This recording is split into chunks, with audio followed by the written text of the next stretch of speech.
Bonjour tout le monde, c'est Maud, je vous retrouve pour un nouveau point lecture et on va parler de mes 5 dernières lectures.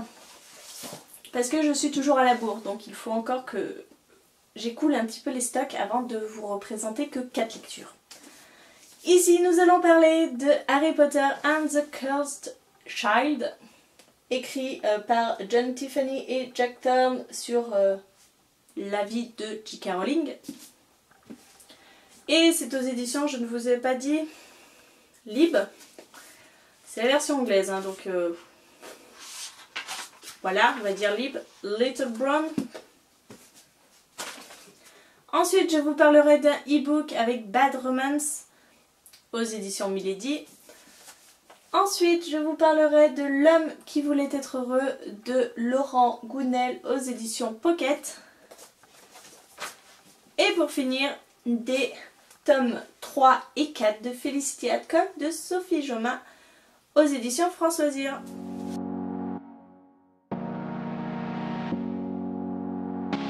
Alors on commence tout de suite dans le vif du sujet.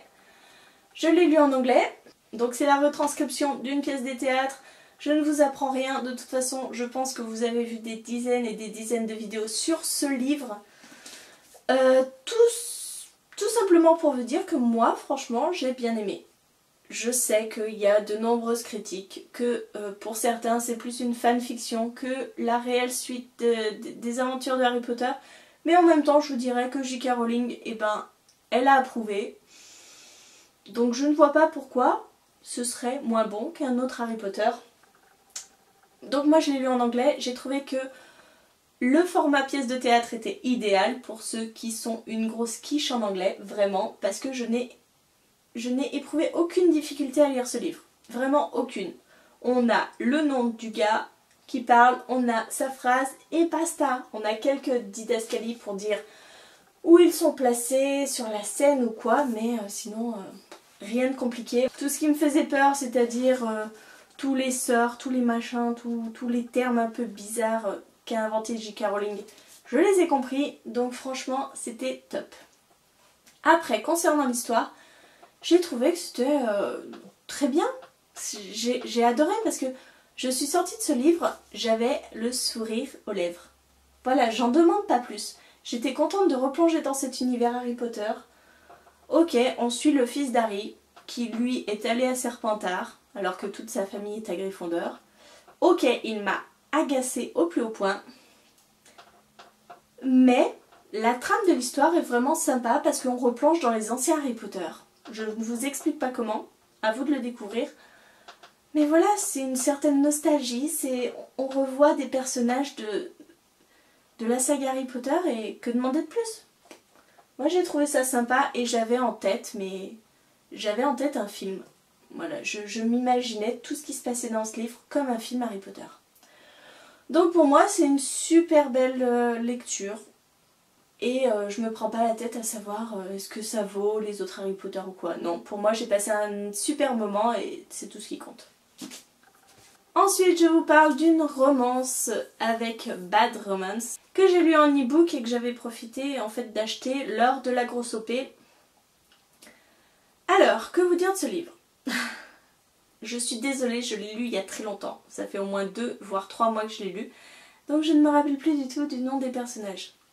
Donc nous suivons une jeune fille qui a 17 ans, qui va se retrouver dans une situation assez étrange puisque un soir où elle campe avec sa jeune sœur, un gars complètement bourré rentre dans sa tente et puis voilà quoi. Donc elle le dégage comme elle le peut. Il comprend rien, le pauvre gars, il est complètement beurré. Et en fait le lendemain, ils sont voisins, tout simplement. Le gars c'est le bad boy de service, hein, on continue avec les gros clichés. Et elle c'est une jeune fille qui est hyper vulgaire. Moi ce qui m'a dérangé au début du livre c'est sa vulgarité. Elle est tout le temps en train de faire des doigts d'honneur, tout le temps en train de se défendre mais en parlant hyper mal. Le gars il s'en fout un peu. Lui il essaye juste de savoir ce qui se passe sous ses vêtements. Oui, c'est un gros obsédé. Bref, ça partait mal. je dois vous avouer, ça partait hyper mal. Et puis au fil de la lecture, puisque, grosse coïncidence, ces deux personnes-là vont être amenées à habiter ensemble. Oui, l'histoire est étrange. Donc, un concours de circonstances, ils vont habiter ensemble. Et puis forcément, vous doutez bien qu'il va y avoir des sentiments, que... L'histoire classique. Après, j'ai trouvé énormément de choses à redire. Parce que le gros bad boy mais pour le coup qui est vraiment un gros bad boy parce qu'il sert d'homme de main à un gars, donc il tabasse les gens, il vole, il cambriole, enfin bon, gros bad boy. Je l'ai trouvé quand même super délicat avec cette jeune fille. Et puis à très vite avoir des sentiments pour elle. Bref, c'est quand même... Je dirais pas que c'est aller vite parce qu'ils prennent beaucoup leur temps dans le livre. Vraiment, ça va très doucement entre eux parce que elle le supporte pas. Lui, à part ses fesses, il n'y a rien d'autre qui l'intéresse. Mais l'histoire se développe, c'était plutôt agréable au final. Mais je vous dis, si vous aimez pas trop la vulgarité dans les romances, dans ce genre de choses, passez votre chemin parce qu'au début, moi, c'est ce qui m'a bloqué. Mais bon, au final, c'était une belle histoire entre les deux, même si c'était pas le summum, quoi. On va passer à une autre lecture complètement différente avec L'homme qui voulait être heureux de Laurent Gounel. Ici nous sommes dans un livre de développement personnel. C'est l'histoire d'un touriste qui est en vacances à Bali et qui décide pour la dernière semaine de ses vacances d'aller voir un homme qui est réputé, comment dire, d'être de grande sagesse et qui a donné des conseils à pas mal de monde dans le monde entier. Il va le voir et le verdict est sans appel. Ce touriste est en très bonne santé physique, mais il n'est pas heureux dans la vie. Donc le vieil homme va lui dire de revenir tous les jours pour qu'il puisse l'aider dans sa découverte de son bonheur. Alors, ce livre était très mal parti pour moi parce que je suis complètement hermétique au livre de développement personnel. Franchement, ça me passe au-dessus de la tête. Donc, une bonne partie du livre, je suis désolée de le dire, je me suis ennuyée. Je sais que ce livre a été une révélation pour beaucoup de gens. Moi, j'ai trouvé que le gourou, là, le vieil homme sage, énonçait énormément de banalités, de choses qui allaient de soi, en fait. Du genre, si tu veux être heureux, il ne faut pas que tu t'entoures de personnes négatives. Voilà, qui ne vont avoir que pour objectif de te rabaisser pour que toi tu sois encore plus malheureux, ce qui contribuera à leur bonheur à eux. Voilà, ce genre de choses. Je suis désolée, je pense que ça peut en intéresser beaucoup. Je sais que beaucoup aimeraient lire ce livre. Mais pour moi c'était un gros flop, mais il se lit très vite, hein, 160 pages et pourtant j'y ai passé une semaine. Une semaine dessus. J'ai essayé de le lire le soir et je m'endormais dessus. C'est pour vous dire, je suis hermétique, mais ça ne veut pas dire que ce livre est mauvais. Essayez, peut-être que vous ferez une rétrospection sur vous-même, vous apprendrez des choses sur vous-même. Moi, je suis pas du genre à réfléchir comme ça. Moi, dans mes lectures, j'ai plutôt envie de m'évader plutôt que de réfléchir sur moi-même. Chacun ses lectures. Et donc voilà, on passe à quelque chose de beaucoup plus léger avec le tome 3 et 4 de Felicity Hadcock. Et je voulais voir un truc cool. Il est dédicacé celui-là. Et mon tome 1 et 2 aussi.